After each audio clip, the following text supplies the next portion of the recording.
दोस्तों, आज की कहानी है इंडियन आर्मी की। हर साल की तरह इस बार भी राकेश त्योहार में घर आने वाला था। 10 दिनों के बाद होली थी। सोनी बहुत ज्यादा खुश थी क्योंकि उसके पिता त्योहार पर घर आने वाले थे और वह अपने साथ ढेर सारे खिलौने व चॉकलेट लाने वाले थे। अपने पिताजी के इंतजार में सोनी बार बार अपनी माता से पूछती कि माँ, पिताजी कब घर आएंगे। तो उसकी माँ कहती कि बेटा, होली के आने में अभी 10 दिन बाकी हैं। पापा आएंगे और ढेर सारे खिलौने तुम्हारे लिए लेकर आएंगे।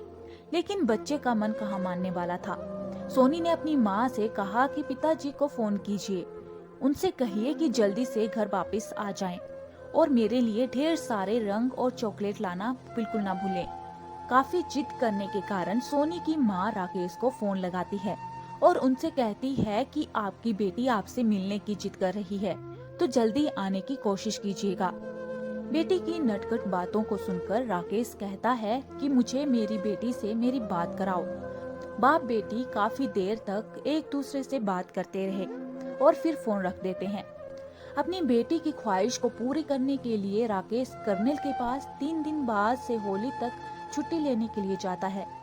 कर्नल से अनुमति पाने के बाद राकेश वापस अपनी ड्यूटी पर जाता है, पर अचानक उसके पास बमबारी होने लगती है।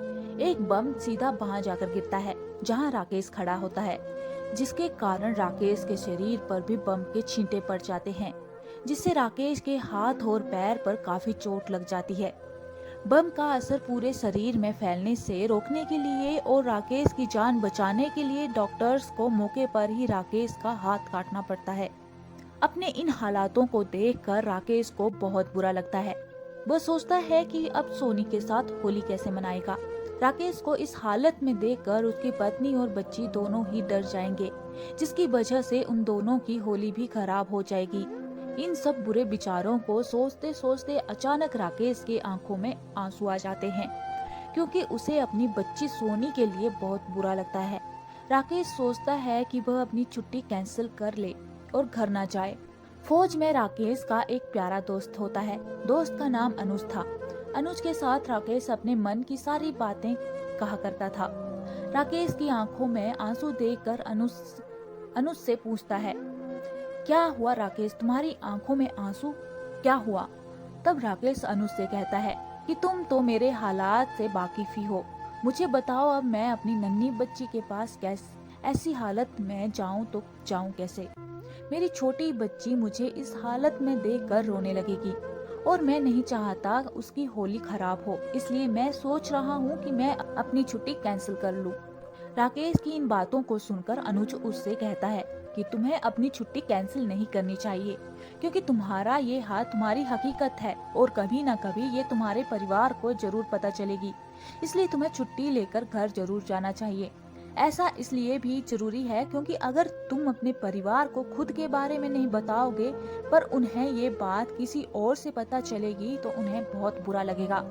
अनुज राकेश को ये भी कहता है कि राकेश, घर जाने पर तुम्हारा परिवार तुम्हें इस हालत में देखकर रोएगा, परेशान होगा, लेकिन तुम्हें संयम रखते हुए उन्हें हौसला देना है। अनुज की इन बातों को सुनकर राकेश घर जाने के लिए मान जाता है।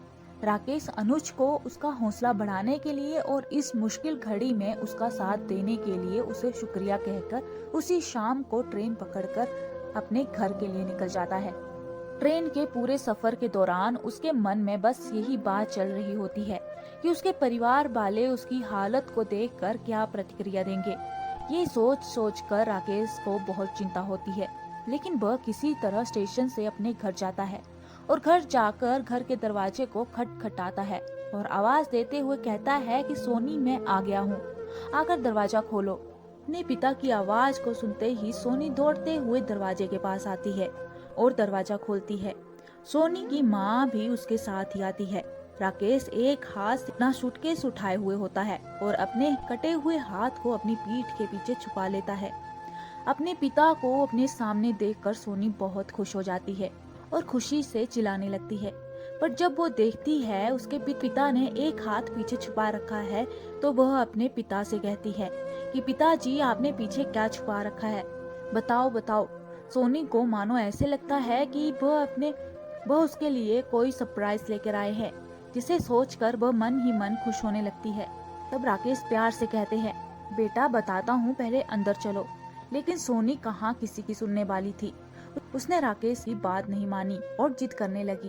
अपनी बेटी को इस तरह जिद करते हुए देखकर सोनी की माँ ने भी राकेश से कहा कि अब दिखा दीजिए ना, क्या छुपा कर रखे हैं आप इसके लिए। लेकिन राकेश अपने उदास मन से सोनी की माँ से कहता है कि राधिका इसे अंदर लेकर चलो, उसके बाद मैं बताता हूँ कि क्या बात है। राकेश की बात को सुनकर सोनी की माँ सोनी को समझाते हुए कहती है कि बेटा तुम्हारे पिताजी काफी लंबा सफर तय करके आए हैं, इसके वजह से थक गए हैं। अपने पिताजी को अंदर आने दो और थोड़ा आराम करने दो, उसके बाद तुम खुद देख लेना कि वह तुम्हारे लिए क्या लाए हैं। राकेश, सोनी और उसकी माँ तीनों ही घर के अंदर चले आते हैं। घर के अंदर आने के बाद राकेश सोनी को कहता है कि बेटा आप थोड़ी देर के लिए अपने कमरे में जाओ, मुझे आपकी माँ से कुछ जरूरी बात करनी है। अपने पिता की बात सुनकर सोनी एक अच्छे बच्चे की तरह अपने कमरे में चली जाती है। अब राकेश सोनी की माँ से कहता है कि राधिका, मैंने तुम्हें सोनी से अलग इसलिए बात करने के लिए बुलाया है ताकि तुम मेरी परेशानी को समझ सको, क्योंकि मेरी परेशानी को जानने के बाद अगर तुम ही परेशान होकर रोने लगोगी तो सोनी को कौन समझाएगा। राकेश की इन बातों को सुनकर सोनी की माँ घबरा जाती है और पूछती है कि क्या हुआ, आप इतने परेशान क्यों हैं? आप अपनी परेशानी मुझे बताइए। अपनी पति की इन बातों को सुनकर राकेश उससे कहता है कि देखो तुम रोना मत, क्योंकि तुम्हें खुद को संभालना होगा। ये कहता हुआ वह अपना कटा हुआ हाथ उसे दिखाता है। अपने पति के इस हालत को देखकर राकेश की पत्नी की आंखों से आंसू गिरने लगते हैं। वो बहुत रोने लगती है। राकेश कहता है कि देखो अगर तुम ऐसे रोगी तो सोनी को कौन समझाएगा, कौन उसे संभालेगा। फिर राकेश इस घटना की पूरी जानकारी अपनी पत्नी के साथ साझा करता है। कुछ देर बाद उसकी पत्नी शांत होती है और उसे एहसास होता है कि अब रोने से कुछ नहीं होगा। राकेश अपनी पत्नी से कहता है कि हमें ये सोनी को ये बात प्यार से समझानी होगी कि यही अब हकीकत है और हमें इस बात का दुख मनाए बिना इसे स्वीकार करना होगा। अपनी पत्नी को समझाने के बाद राकेश अपनी बेटी सोनी को अंदर बुलाता है। राकेश सोनी को वह सारे गिफ्ट देते हैं जो वह उसके लिए लेकर आए थे। इसमें सोनी के पसंदीदा खिलौने भी थे और वह उन खिलौनों से खेलने लगती है। पर कुछ पल भर बाद सोनी को अपने पिता का कटा हुआ हाथ दिख जाता है और जोर से पापा चिल्लाते हुए सोनी रोने लगती है। ये देखकर सोनी और सोनी की माँ दोनों प्यार से उस बच्ची के सिर को सहलाते हुए उसे चुप कराते हैं। फिर सोनी की माँ कहती है, क्या हुआ बेटा, पापा तुम्हारे पसंद के खिलौने लाना भूल गए क्या? सोनी रोते हुए कहती है, पापा का हाथ। राकेश मुस्कुराता है, तो ये बात है, देखो बेटा, बॉर्डर में ऐसे हादसे होते रहते हैं। हम फौजी हैं और हमारा जीना और मरना सभी भारत माता के लिए ही है। हमें ये तक नहीं पता होता कि हम अगले पल कहाँ रहेंगे, क्या हम अपने परिवार के पास जिंदा लौटेंगे या नहीं। हमें पूरी निष्ठा के साथ अपने कर्तव्य को निभाना होता है। हमारे परिवार और तीज त्योहार से ज्यादा जरूरी देश की सुरक्षा करना है और देश के ऊपर जो हम मर मिटने के लिए तैयार हैं तुम एक बहादुर लड़की हो और तुम्हें परेशानियों को देखकर घबराना नहीं चाहिए, बल्कि उसका सामना करना चाहिए। अब जो बीत गया है उस पर ध्यान देकर हम आने वाले सुख को क्यों खराब करें। जीवन में सुख का आना जाना लगा रहता है, पर इंसान को विपत्ति के समय घबराना नहीं चाहिए। राकेश के इन शब्दों को सुनकर सोनी चुप हो जाती है और कहती है, पापा मैं भी आपकी तरह देश की सेवा करूंगी और बॉर्डर पर जाऊंगी।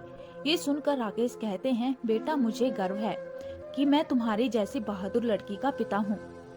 तो दोस्तों, इस कहानी के बारे में आपकी क्या राय है, कमेंट बॉक्स में जरूर बताएं और आपको कैसी लगी है, और ज्यादा से ज्यादा लाइक और शेयर करें। अगर चैनल पे नए हैं तो आपसे विनम्र निवेदन है कि चैनल को सब्सक्राइब करना ना भूलें।